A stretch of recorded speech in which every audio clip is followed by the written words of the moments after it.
የምር ማን እኛ ዝም ብለን ነው የምንሰራው ጋይስ ምን እንለው ራሱ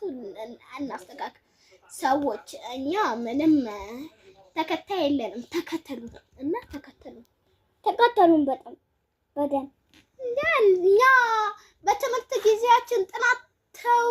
ትተን ኧረ ጋይስ ተው ግን ግፋ አትፈሩ እና ቅዳሜና እሑድ